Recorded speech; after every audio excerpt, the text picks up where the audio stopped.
Hi there, it's Alex, and today I'm going to show you how to make this really cute tote using just scrap yarn. For this project, you're going to need some scrap yarn, preferably in DK or worsted weight, a crochet hook that suits having double thickness of the yarn, a pair of scissors and a yarn needle.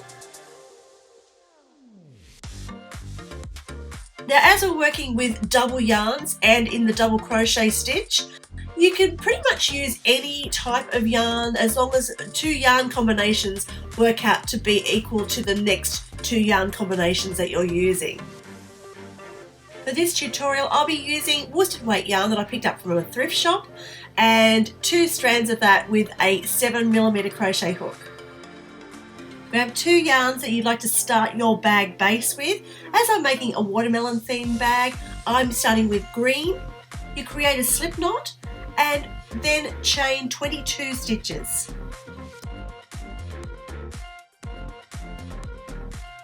If you're new to crocheting, welcome.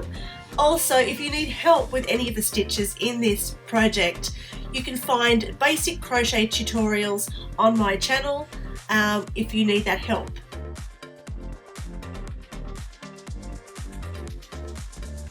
So I've crocheted my 22 chains, and that will give me a rough idea as to how big this bag will be. So 7.5 inches wide, and the bag is going to be a little wider than that. So keep that in mind when you're working with the particular yarn that you've got and the hook combination. So we're going to double crochet 2 stitches into the 3rd chain from our hook. So that's 1 and 2.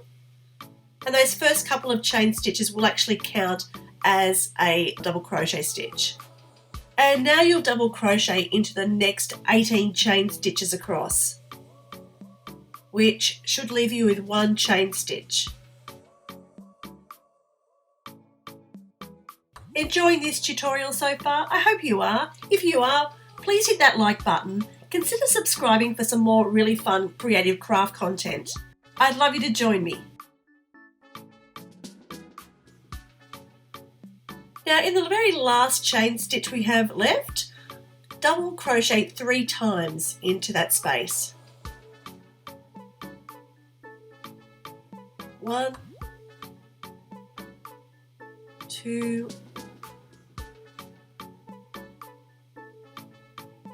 and 3. Now we're going to turn our work and work back along a chain, but I want you to go into the top loop of that same stitch that we just created our 3 double crochet stitches into. So it'll be 3 double crochets into the very same stitch space, but into that top loop. Now don't worry if it gets loose, because that's where we actually started. You'll be able to pull on that tail and tighten that up. It's 2 and 3.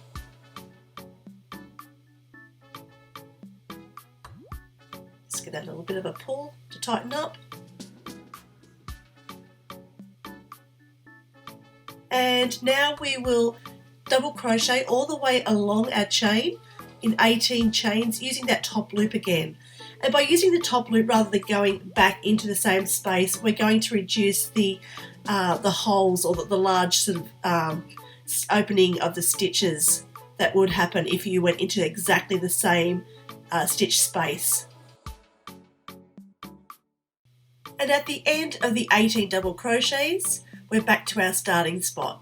So I want you to create 3 double crochets in that very last chain, again on the other side of the chain from where we worked into it the first time. So it's 1, 2, and 3. Now we're going to slip stitch to the top of our first stitch in our first row.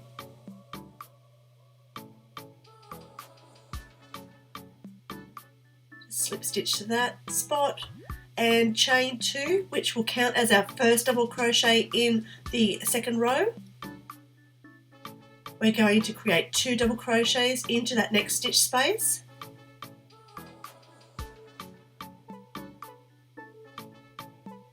then another 2 double crochets into the next stitch space, and 18 double crochet stitches along this side of row 2.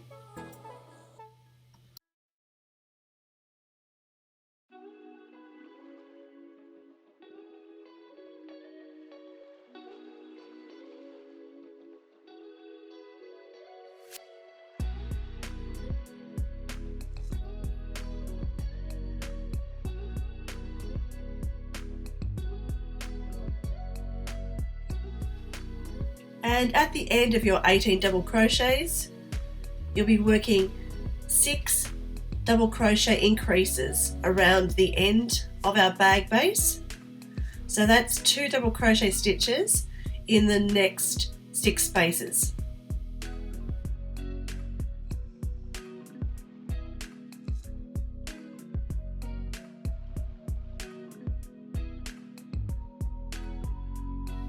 If you're enjoying this tutorial so far and you like all things watermelon and crochet, you might like to check out my Make a Watermelon Bee tutorial available on my channel. I'll leave a link in the description.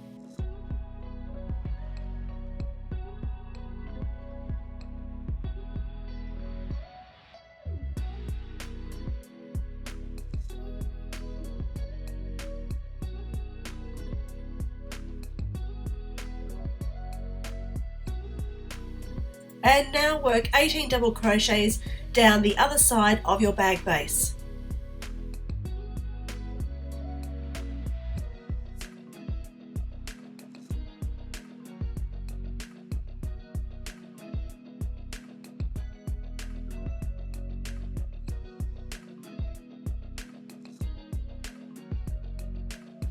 Now you'll work 2 double crochet stitches in the next 3 stitches. So that's a double crochet increase in the next 3 stitches.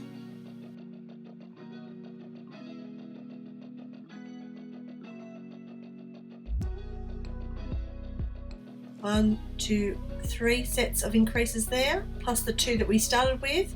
And we need 1 more double crochet to create our 6 lots of increase. So just by doing 1 double crochet, we should now have 60 stitches. Now on to creating the sides and that nice fold line so that it gives the base a nice platform for the sides to work up from. So we're going to slip stitch into the back loop of our top stitch, chain 2, and then double crochet all the way around, just in those back loops of each of the stitches. So just into that back loop only, all the way around, which will give you a total of 60 stitches.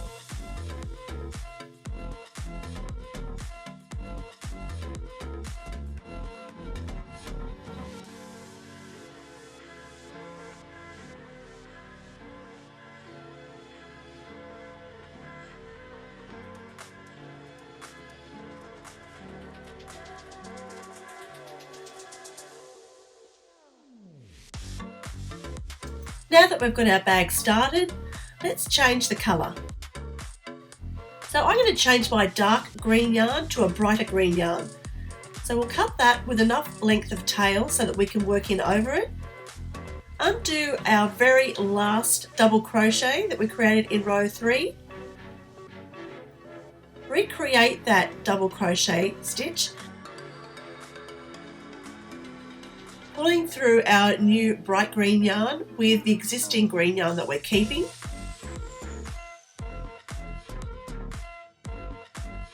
Just to complete that very last double crochet stitch of row 3. Now we slip stitch to the top of our first stitch in that row, chain 2 to start, and what we're going to do is work in over our yarn tails. So we should have 2 yarn tails, one from the new yarn that we've just joined and one from the old yarn that we've just finished. So we're going to put that over our hook each time and just work in over them so we won't have to sew them in later on. So you can see they're inserting the hook and pulling the yarn through, but making sure that our tails are tucked into our stitches. So it's just double crochet all the way around, again 60 stitches, but working over our yarn tails. Now you'll want to work over your tails for maybe about 10 stitches or more, just to make sure that they are secure and hidden.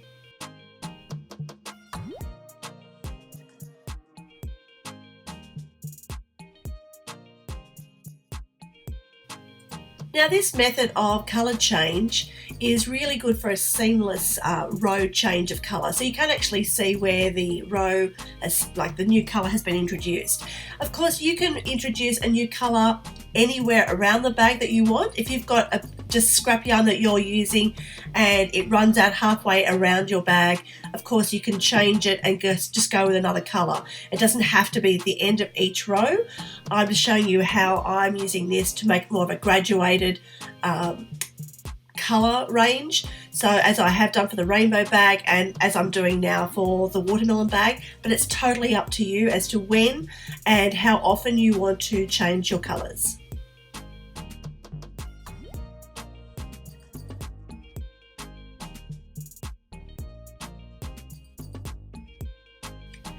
We'll just look at that colour change again, the very last double crochet of your row.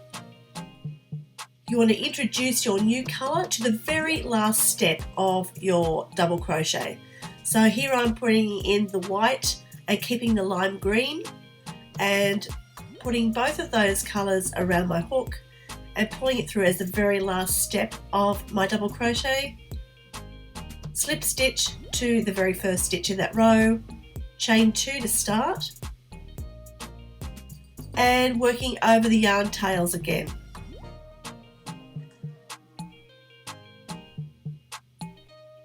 Putting the tail over the hook, making sure it's all caught into my stitch. And again I'll be working 60 double crochets around, working over those tails. Now you can make your bag as many rows as you like, change the colours as often as you want. I'm just going to show you here how I recreate that watermelon look. So I've gone from the dark green to a brighter green to white, now introducing a pale pink, which will be the transition to that lovely red watermelon flesh, bringing a pinky red into the next row. So we've got 14 side rows that you can do whatever you want with your design, with your colour choices.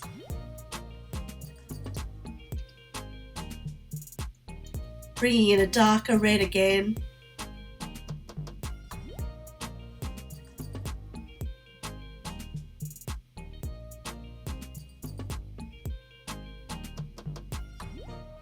And just continue repeating this process until you have 14 side rows plus the 2 rows that you've got in the base of your bag.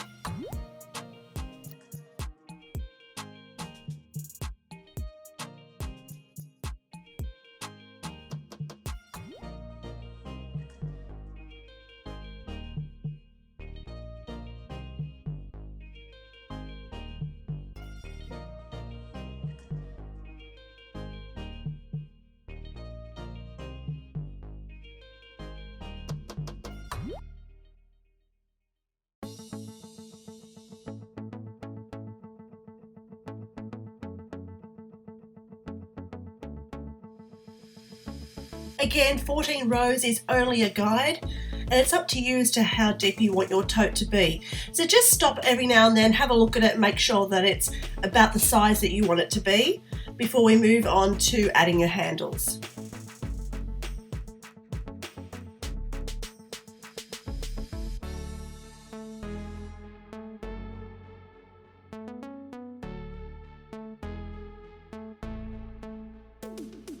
And on to the 15th row for me, slip stitch to the first double crochet in my row 14, chain 2, and now create 13 double crochet stitches.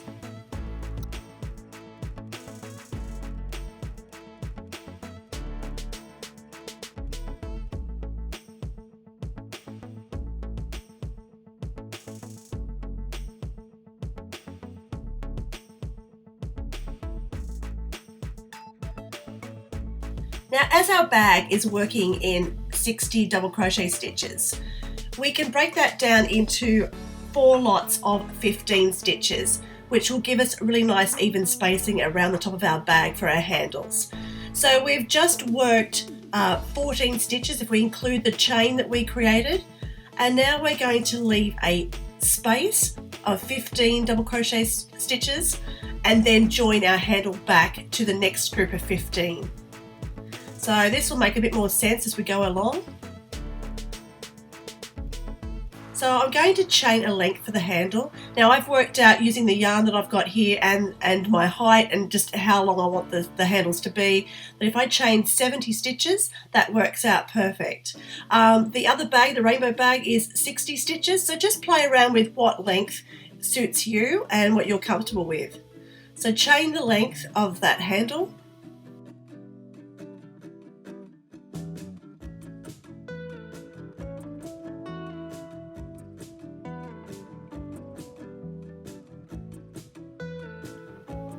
Make sure that your chain's not twisted when we go to join it back to the bag.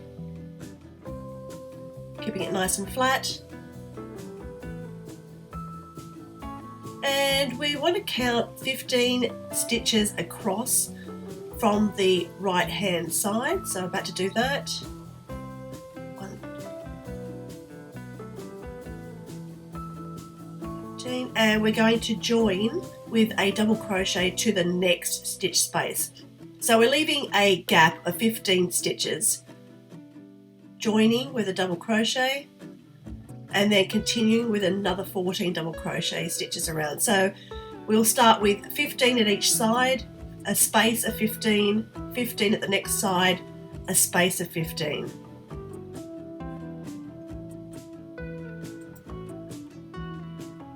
And after you've completed your in total 15 double crochets, you want to chain the same length again that you did for handle 1.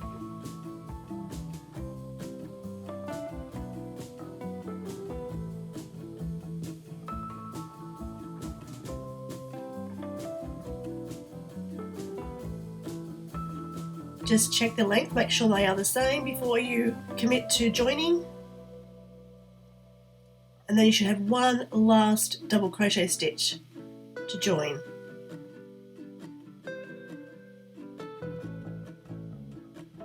And that will be 15 in total for that side.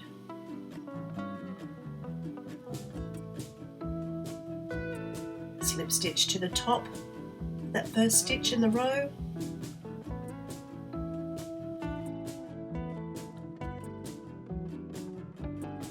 Chain 2 to start.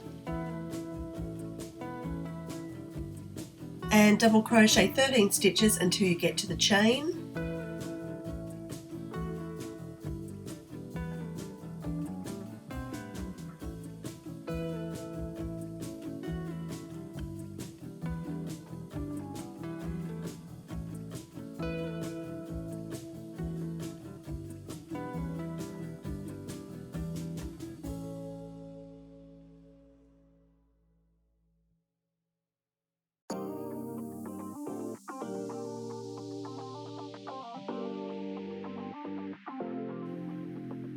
Now with the chain, the length of the chain you want to double crochet into every stitch. So just going through one of the top loops, creating a double crochet and continuing right along the length of the handle.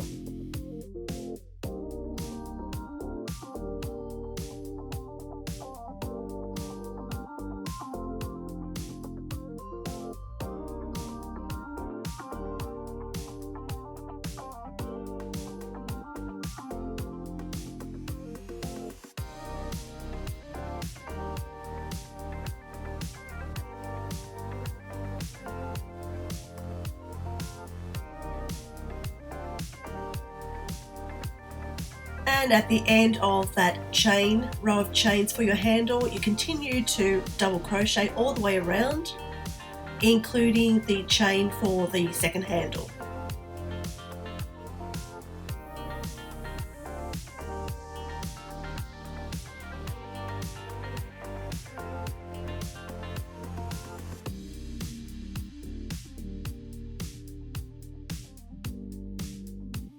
And at the end of this row, which is row 16 for me, I am just going to slip stitch to the very top of the first stitch in my row, and now trim the yarn with a sufficient tail that you'll be able to thread that onto a needle and hide that later on. So we're just going to pull through the tail through that last loop that I had on my hook. I'm using a smaller crochet hook just because it's a little bit easier to do this last bit of finishing. Just to pull that through under the next loop and then back through the center of the very last the last double crochet that I created, just to complete that edge and make it nice and neat.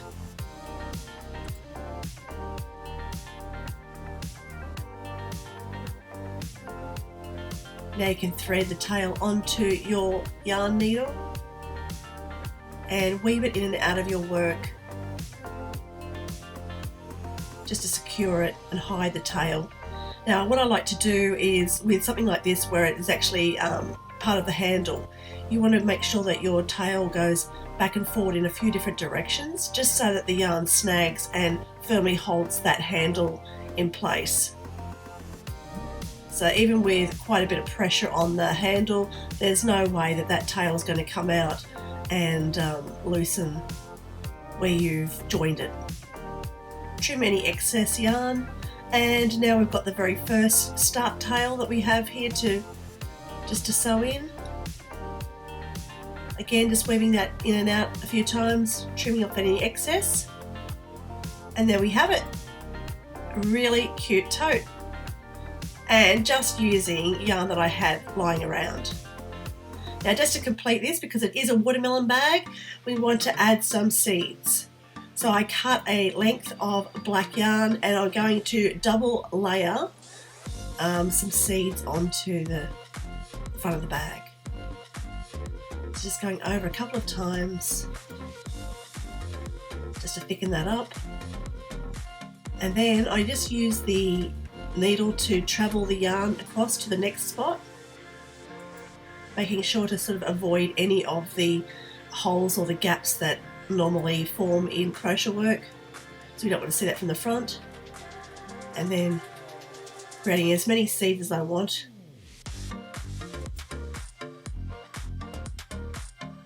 And then when you've finished, all you're doing again is weaving that tail in and out, trim off the excess, and that's that easy.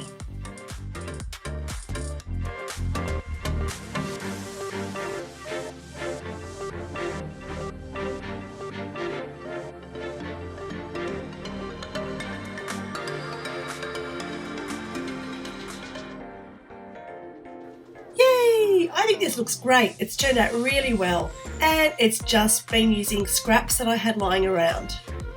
And there are so many options as to what you could do using scraps to make a tote like this, whether it's a seasonal theme, sunsets, pride theme, so many different options, and a lot of fun too. I hope you've enjoyed watching this video and have been inspired to make your own scrap yarn tote. Please show your support by hitting that like button and consider subscribing to my channel for instant access to fun and creative project tutorials. I'd love you to join me on this fab journey. Thanks so much, be safe, be positive, and as always, stay awesome.